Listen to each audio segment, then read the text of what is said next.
তো সবাইকে শুভেচ্ছা জানিয়ে আমরা গত লেসনটা যেখানে শেষ করেছিলাম, যেটা ছিল আমাদের এন্টিটি রিলেশনশিপ মডেল পার্ট 1। তো সেখান থেকে আমাদের আজকে লেকচার শুরু করছি, যেটা হচ্ছে এন্টিটি রিলেশনশিপ মডেল পার্ট 2। আমরা অলরেডি সবগুলো সিম্বলস দেখে ফেলেছি যে ইয়ার মডেল তৈরি করতে গেলে অ্যাট্রিবিউটস এর জন্য কি কি সিম্বলস হবে এবং অ্যাট্রিবিউটস গুলো কত রকম ভাবে ডিজাইন করা যায় সেটা দেখেছি। তারপর এন্টিটিকে কিভাবে সিম্বলের মাধ্যমে রিপ্রেজেন্ট করতে হয়, সাথে একটা এন্টিটির সাথে আরেকটা এন্টিটি মানে একটা টেবিলের সাথে আরেকটা টেবিলের রিলেশনশিপটা কিভাবে সিম্বল দিয়ে রিপ্রেজেন্ট করতে হয়, সেটা we have already seen in our previous lecture. So we are going to discuss about the relation among the entities. তো তার আগে আমরা জানবো এন্টিটির নামগুলো আমরা কিভাবে দিতে পারি। এন্টিটির নাম সাধারণত আমরা নাউন ইউজ করে দিব, যেমন স্টুডেন্ট, দেন কোর্স, তারপর টিচার। এই নাউনগুলো হচ্ছে এন্টিটির নামের ক্ষেত্রে আমরা এগুলাকে ইউজ করব। অথবা অ্যাডজেক্টিভ ইউজ করেও আমরা নাম দিতে পারি, যেমন এখানে একটা এক্সাম্পল আছে এন্টিটির, সেটা হচ্ছে পার্ট টাইম এমপ্লয়ি। সো এগুলো হলো এন্টিটির নাম।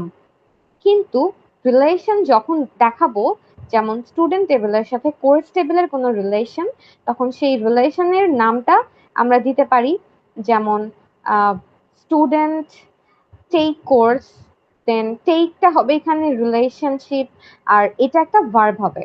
তো পরের স্লাইডে আমরা তাহলে চলে যাই। তো রিলেশনশিপ আসলে কত রকম হতে পারে। তো একটা টেবিলের সাথে আরেকটা টেবিলের রিলেশনশিপ 1 to 1 হতে পারে, বা 1 to মেনিও কিন্তু হতে পারে, অথবা মেনি টু মেনিও হতে পারে। তো এইগুলো আসলে কি জিনিস, আমরা একটা এক্সাম্পলে চলে যাই, তাহলে বুঝতে আমাদের সুবিধা হবে।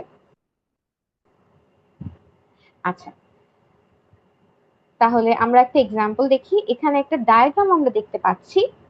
তো এই ডায়াগ্রামে আমরা দেখছি যে এ দিয়ে আসলে টেবিল এ এবং বি দিয়ে টেবিল বি বোঝানো হচ্ছে। এখানে টেবিল এ টেবিলে A1 A2 A3 A4 নামে কিছু রেকর্ডস দেখতে পাচ্ছি এবং কলাম অনুযায়ী রেকর্ড গুলা রাখা। তো আমরা বলছি টেবিল এর সাথে টেবিল বি এর যে সম্পর্ক, সেটা 1 to 1। কেন? আচ্ছা, মানে A1, এখানে A1 এ টেবিলের A1 বি টেবিলের B1 এর সাথে একটা সম্পর্ক তৈরি করেছে। আচ্ছা, তারপরে এই যে সম্পর্কটা, এটা কিন্তু আসলে 1 to 1 সম্পর্ক। আচ্ছা, তাহলে 1 to many সম্পর্কটা কেমন? তাহলে 1 to many ডায়াগ্রামটা আমি একটু দেখি।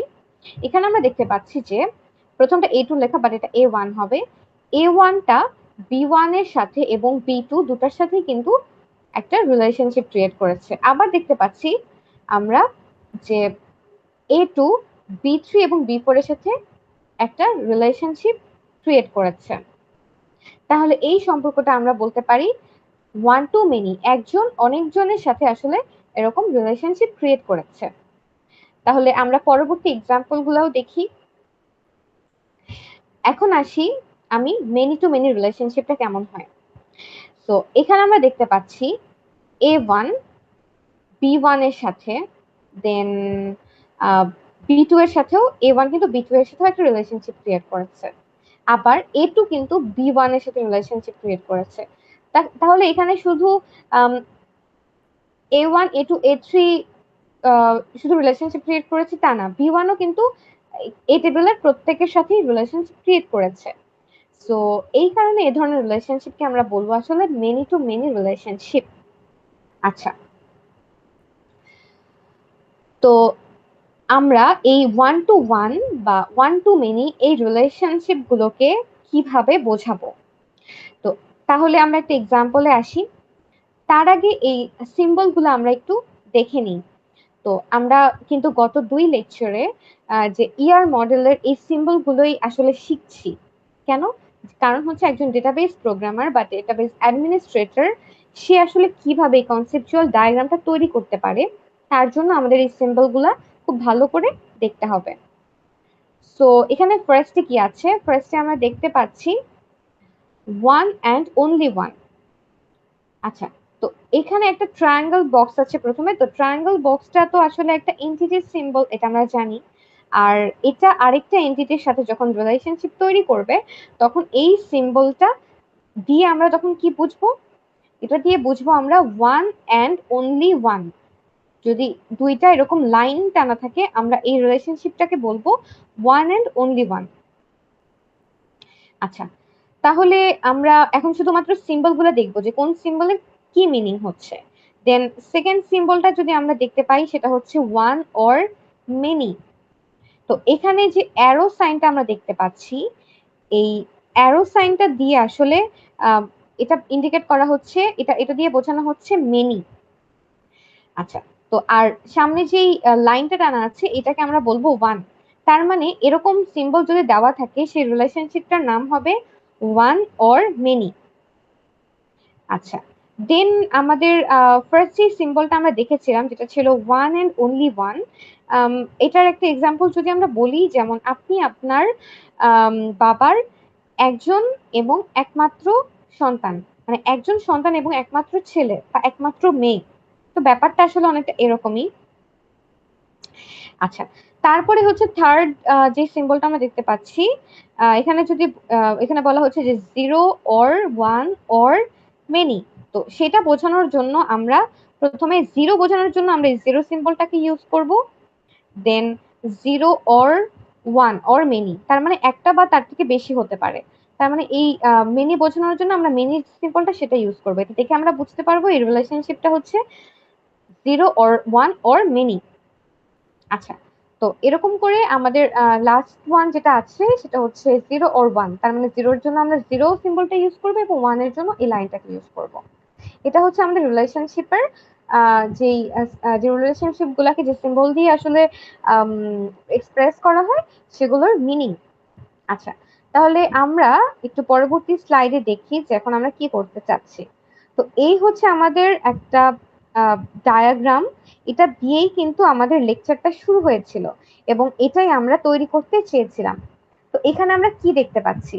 এখানে আমরা দেখতে পাচ্ছি স্টুডেন্ট নামে একটা এন্টিটি আছে এবং তার কি কি অ্যাট্রিবিউটস আছে? তার নেম একটা অ্যাট্রিবিউট আছে। এটা একটা নেম অ্যাট্রিবিউটটা কি? একটা কম্পোজিট অ্যাট্রিবিউট, কারণ আরো দুটো সাব অ্যাট্রিবিউট আছে। দেন আছে আমাদের ফোন নাম্বার। এটা কিন্তু মাল্টি ভ্যালিউড অ্যাট্রিবিউট হতেও পারে, আবার নাও হতে পারে। যদি হয় তাহলে আমরা তাকে তখন ডাবল ওভাল শেপের মধ্যে রাখতাম। এরপর আছে আমাদের ডেট অফ বার্থ। দেন আছে অ্যাড্রেস। তো অ্যাড্রেসটা কিন্তু এখানে কম্পোজিট অ্যাট্রিবিউট। তো এখানে স্টুডেন্ট যে এন্টিটিটা আছে, সেই এন্টিটির পর একটা সিম্বল এখানে ইউজ করা হয়েছে। আমরা একটু আগে দেখেছি এই সিম্বলটা হচ্ছে রিলেশনশিপটাকে আসলে এক্সপ্রেস করে। তো এই সিম্বলটা আসলে কি? সিম্বলটা দিয়ে আমরা বুঝতে পারছি সিম্বলটার মিনিং কি। সেটা হচ্ছে জিরো অর ওয়ান। তার মানে zero or one student sit for exam. এখানে সিট ফর একটা রিলেশনশিপ এবং এক্সাম হচ্ছে আরেকটা এন্টিটি। তো একজন স্টুডেন্ট কি করতে পারে? সে একজন স্টুডেন্ট নাম্বার অফ এক্সামে কিন্তু সে বসতে পারে। এই জন্য আসলে সিট ফর এর বাম পাশে আমরা দেখতে পাচ্ছি একজন স্টুডেন্ট বসবে কয়টা এক্সামের জন্য? অনেকগুলা এক্সামের কিন্তু সে বসতে পারে, অথবা কিন্তু সে কোনো এক্সামে নাও বসতে পারে। তার মানে জিরো অর মেনি, এই সিম্বলটা দিয়ে আমরা বুঝতে পারছি। আচ্ছা, তারপর আমরা এখানে দেখতে পাচ্ছি এখানে স্টুডেন্টের প্রত্যেকটা অ্যাট্রিবিউটকে কিন্তু ওভাল শেপের মধ্যে রাখা হয়েছে। আচ্ছা, তো আর তার মধ্যে স্টুডেন্ট আইডির মধ্যে আন্ডারলাইন করা মানে হচ্ছে এটা একটা প্রাইমারি কি। এবং আমরা এক্সাম টেবিলেও দেখতে পাচ্ছি যে স্টুডেন্ট আইডিটা এখানে আছে এবং এটা এখানে ফরেন কি হিসেবে আছে। আচ্ছা, এখানে আন্ডারলাইন করা এই কারণে যে এই স্টুডেন্ট আইডিটা আসলে স্টুডেন্ট টেবিলের প্রাইমারি কি ছিল এবং এক্সাম টেবিলে সেটা ফরেন কি হয়েছে। আচ্ছা, তো এটার মাধ্যমে আমরা স্টুডেন্ট টেবিলের সাথে কি করতে পারছি? একটা রিলেশনশিপ ক্রিয়েট করতে পারছি। আচ্ছা, তারপর আমাদের আমরা এখানে দেখব যে স্টুডেন্ট আইডি, স্টুডেন্ট টেবিল তো আমাদের দেখা হয়েছে। এক্সাম টেবিলে আরো কি কি আমাদের অ্যাট্রিবিউটস আছে? স্টুডেন্ট আইডি ছাড়াও আছে আমাদের এক্সাম নাম্বার, তারপরে আছে আমাদের সাবজেক্ট। আচ্ছা, তাহলে এই এক্সাম টেবিল আবার কার সাথে রিলেশন তৈরি করেছে? সে কিন্তু আরেকটা রিলেশন তৈরি করেছে, সেটা হচ্ছে রেকর্ড কার্ড নামে আরেকটা এন্টিটি বা টেবিলের সাথে। তো রেকর্ড কার্ডে কি কি অ্যাট্রিবিউটস আছে? রেকর্ড কার্ডের অ্যাট্রিবিউট গুলো হচ্ছে রেকর্ড নাম্বার, সাবজেক্ট, নেম এবং স্কোর। তাহলে এক্সামের সাথে এটার একটা রিলেশন সে ক্রিয়েট করেছে এবং তার নাম দিয়েছে রেকর্ড। তো এটা একটা ভার্ব ইউজ করা হয়েছে। সো এক্সামের সাথে যে রিলেশনশিপ টাইপটা সেটা দেওয়া আছে, সেটা কি? একটা এক্সামের জন্য কি হবে? রেকর্ড কার্ড তৈরি হবে। যদি কোনো এক্সাম দেয়া না হয় তাহলে তো রেকর্ড কার্ডই তৈরি হবে না। তাই এই সিম্বলটা 0 অথবা 1 দিয়ে দেওয়া হয়েছে। সো রেকর্ডের উপরের দিকে আমরা দেখতে পাচ্ছি, এবং একটা এক্সামের জন্য যে অ্যাসেসমেন্ট ক্রাইটেরিয়া সেটা কিন্তু অনেক রকম হতে পারে, যেমন presentation, attendance, final exam, mid term exam, এরকম অনেক রকম রেকর্ড কার্ড কিন্তু তৈরি হবে। এই জন্য এটাকে আমরা এক্সপ্রেস করার জন্য দিয়েছি 0 অর মেনি রেকর্ড কার্ডস।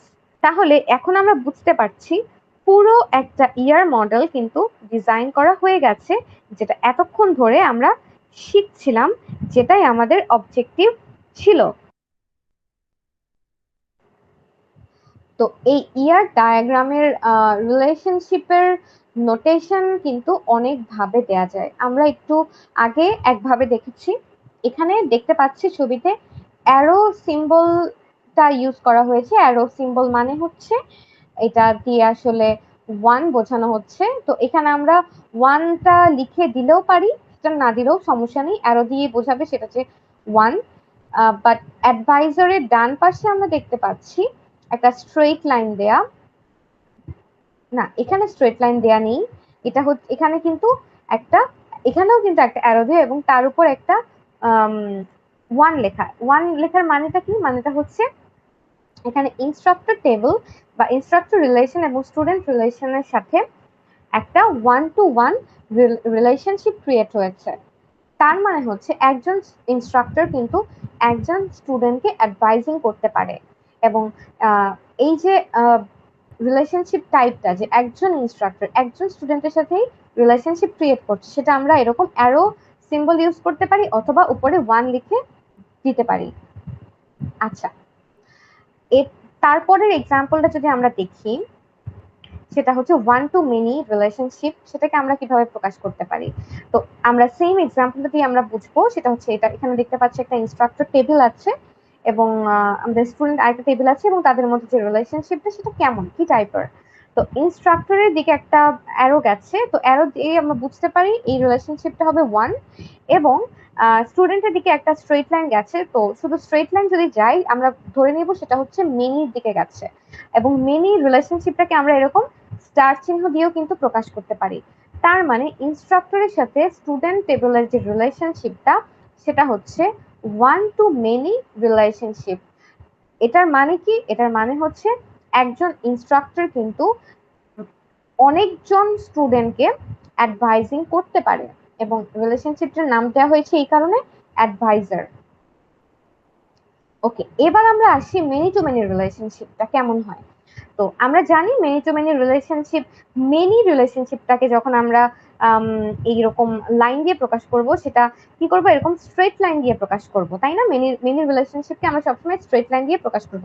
তাহলে আমরা এখানে দেখতে পাচ্ছি ইনস্ট্রাক্টর এবং টেবিল দুই দিকেই কিন্তু একটা স্ট্রেট লাইন গিয়েছে, এবং এটা যে মেনি টু মেনি রিলেশনশিপ সেটা স্টার চিহ্ন দিয়েও কিন্তু দেখানো হয়েছে। তার মানে এটার মিনিং কি দাঁড়াচ্ছে? অনেকজন ইনস্ট্রাক্টর কিন্তু চাইলে অনেকজন স্টুডেন্টকে অ্যাডভাইজিং করতে পারে। ওকে, তাহলে আমরা এখন আরেকটা এক্সাম্পল একটু দেখি। সেটা হচ্ছে এখানে কিন্তু রিলেশনশিপ গুলা M, N, 1 এগুলা ইউজ করে লেখা হয়েছে। আমরা চাইলে এভাবেও কিন্তু দেখাতে পারি। তো এখানে স্টুডেন্ট অ্যাটেন্ডস কোর্স এন, মানে student M attends course N. তো সেন্টেন্সটা যদি আমরা এইভাবে মেক করি যে number of student attends number of courses, তাহলে স্টুডেন্ট এবং কোর্স হচ্ছে আমার দুইটা এন্টিটি, আর কোর্স এবং স্টুডেন্ট দুটারই কিন্তু অ্যাট্রিবিউটস আছে, যেটা আমরা অলরেডি শিখে ফেলেছি। তো এখন আমরা আসি পরের স্লাইডে। এখানে আমরা আরেকটা এক্সাম্পল দেখতে পাচ্ছি, এখানেও কিন্তু একটা রিলেশনশিপ দেওয়া আছে। তো এই রিলেশনশিপটা আছে প্রথমে হ্যাজ এই ভার্বটাকে ইউজ করে, মানে হচ্ছে স্টুডিও হ্যাজ লোকেশনস। তো এখানে স্টুডিও একটা এন্টিটির নাম এবং লোকেশনও কিন্তু আরেকটা এন্টিটির নাম। তো এর কি কি অ্যাট্রিবিউট আছে? তো লোকেশনের অ্যাট্রিবিউট গুলো হচ্ছে নেম এবং অ্যাড্রেস, এবং স্টুডিওর অ্যাট্রিবিউট গুলো হচ্ছে নাম্বার, সাইজ এবং ফিচার্স। আচ্ছা, তো এরকম করে আরো কিন্তু কিছু এন্টিটিস আমরা দেখতে পাচ্ছি, প্রত্যেকটারই কিন্তু নিজস্ব অ্যাট্রিবিউট আছে এবং একটা এন্টিটির সাথে আরেকটা এন্টিটির মধ্যে রিলেশনশিপ ক্রিয়েট করা হয়েছে। ওকে, তো এবার আমরা একটা সামারি করি। আমাদের একটা এন্টিটি, ধরে নিলাম আমাদের একটা এন্টিটি সেট আছে, এগুলো আমরা একটু স্কিপ করে যাচ্ছি, এগুলো আমরা দেখবো না।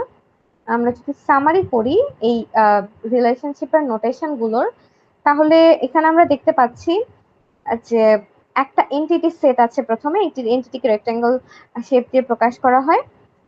দেন এখানে কিছু সাইন আছে রিলেশনশিপের, যদি দুই দিকে অ্যারো থাকে তাহলে সেটাকে আমরা বলবো ওয়ান টু ওয়ান রিলেশনশিপ। যদি একদিকে অ্যারো থাকে সেটাকে আমরা বলবো ওয়ান টু মেনি রিলেশনশিপ।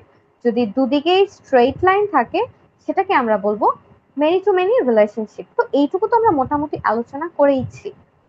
তো পরের স্লাইডটাও আমরা স্কিপ করছি।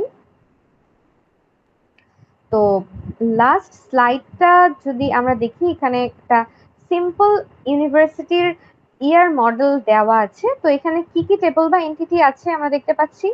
এখানে আছে কোর্স টেবল, সেকশন নামে আরেকটা table, instructor table, department table, student table, time slot নামে আরেকটা টেবল এবং ক্লাসরুম নামে একটা টেবল, যেহেতু এটা একটা ইউনিভার্সিটির এন্টিটির রিলেশনশিপ ডায়াগ্রাম।